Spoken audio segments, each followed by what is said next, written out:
Hillary Clinton breaks her silence in a stunning BBC interview about Jeffrey Epstein, Bill Clinton, herself, and how they are all connected. And I am calling this interview stunning because my opinion here is that the way she dances around the questions, I am just in shock that she hasn't been trained a bit better. I guess media trained, if you want to call it that, on how to navigate these questions without making it look so obvious, without making it look like she is a politician, because that is what she does. She is able to divert from these questions and sort of go into the fact that, oh, we are so charitable. We have all of these charitable philanthropic organizations. And that's why my husband was hanging out with Jeffrey Epstein. When we found out that, he was involved in XYZ, we were like, no,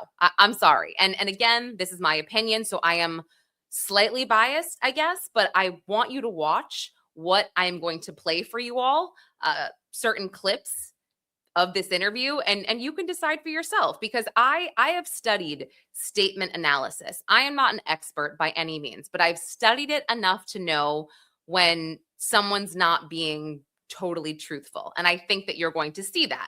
Now, with that being said, I do agree with some of the stuff that she said.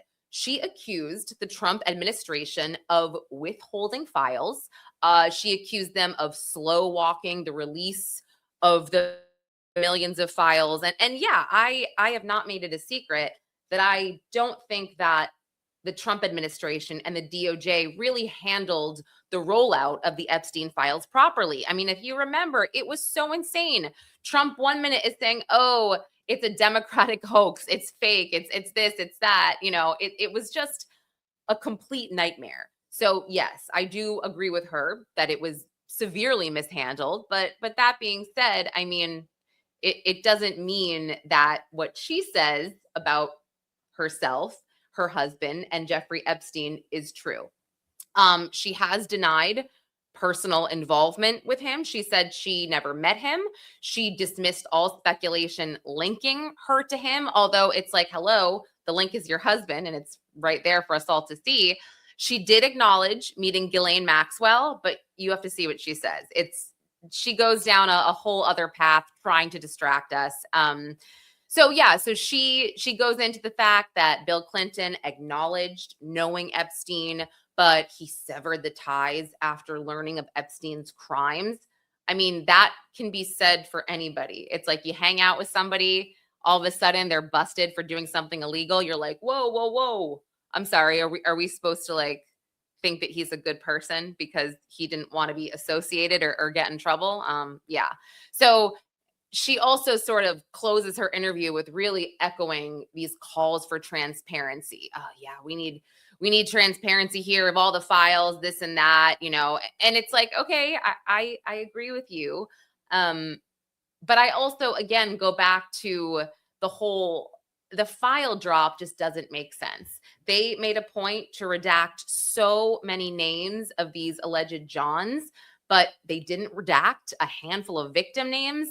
They kept in sort of celebrity wild accusations like Jay-Z. If you watch this channel, I did a video when the large file drop happened, I think about 3 weeks ago. And I was very staunch in saying, I don't think that the Jay-Z accusations are true because they didn't make sense. And these accusations came in through an FBI tip line where this person said in 1995, they were raped and assaulted by Harvey Weinstein and Jay-Z and Pusha T at an Epstein party in 1995.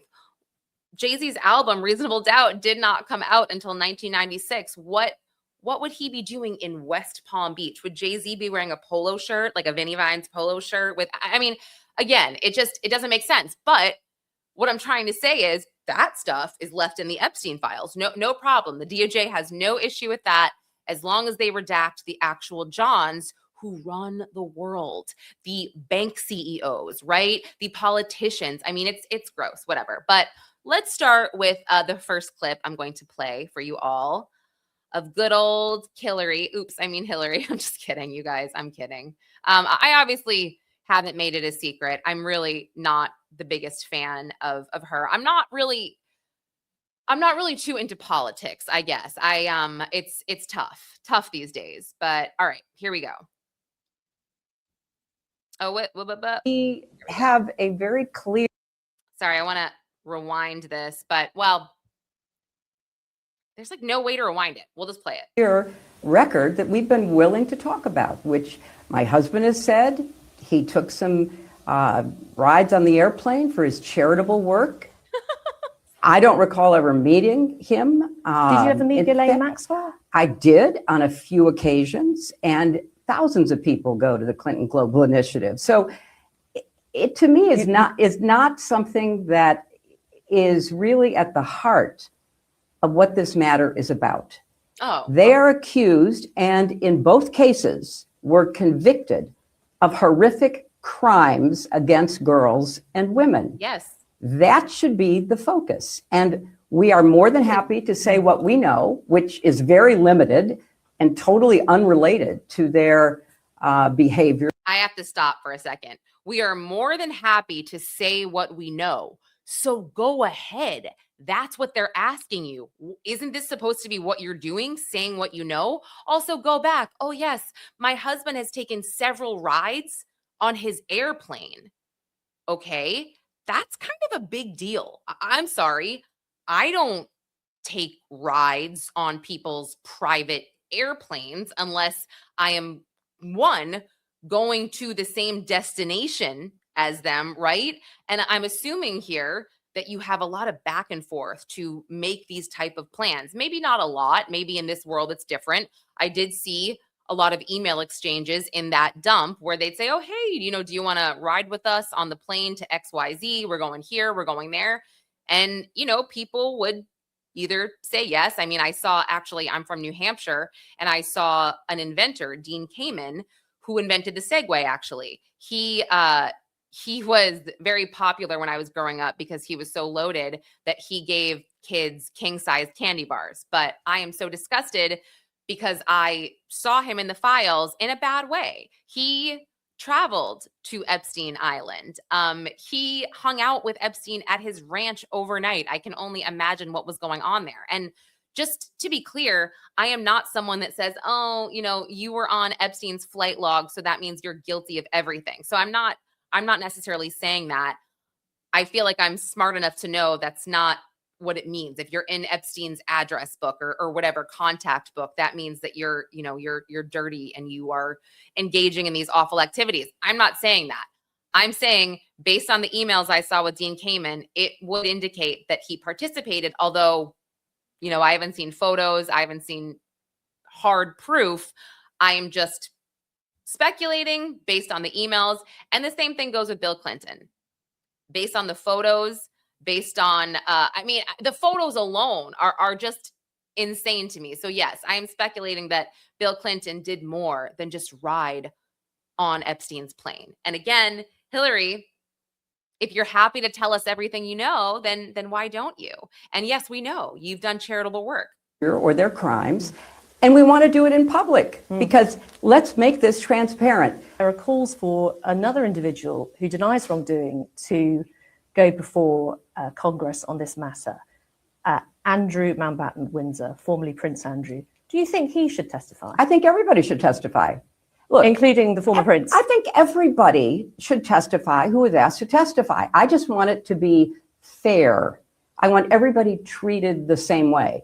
That's not true for my husband and me because other witnesses were asked to testify. They gave written statements under oath. We offered that. They want to pull us. Why did they want to pull us into this? To divert attention from President Trump. This is not complicated. I mean, sure. Yes, she has a point when she says other people have gotten to do written statements, whatever, but who are those other people exactly?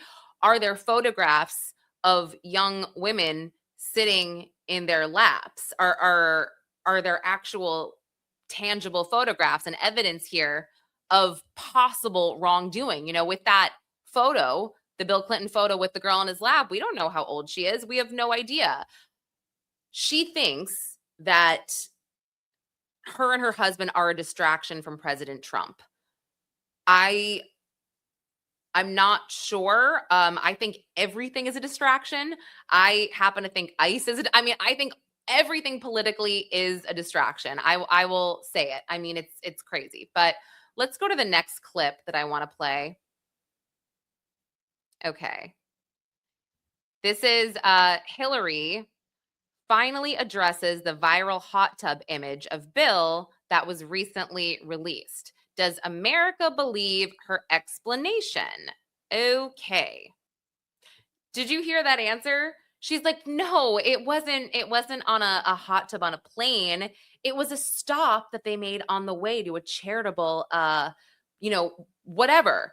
So, I mean, so what? Who cares where it was? They were together and they were somehow partying with women, God knows how old, and you were sitting there focusing on the fact that you've taken pictures with a lot of people. It's like, okay, we're talking about Jeffrey Epstein, okay? These are photos of your husband, many photos of your husband in compromising positions. And look, I'm not even bringing up the blue dress photo of Bill Clinton that was hung in Jeffrey Epstein's home with the red shoes or, whatever it is, because that right there, that's on Epstein. You can't help it if Epstein wants to hang a picture of you in a dress on the wall, if he wants to commission that painting, that's on him. So I'm not even going to bring that up because I feel like someone could sort of come at you and say that, well, he didn't have control over that. Right. He did have control of all the other photos that were taken while he was with Epstein, while he was hanging out with him on the way to charity events. Who cares? Her answers were so funny to me. She danced around everything. And look, I'm here for it. But you can watch the entire interview on BBC's YouTube channel. I highly recommend it. And also, if you like this podcast, don't forget to like and subscribe right here on YouTube, Los Angeles Magazine videos. I do these every day. I'm Lauren Conlin. Thank you so much for being here.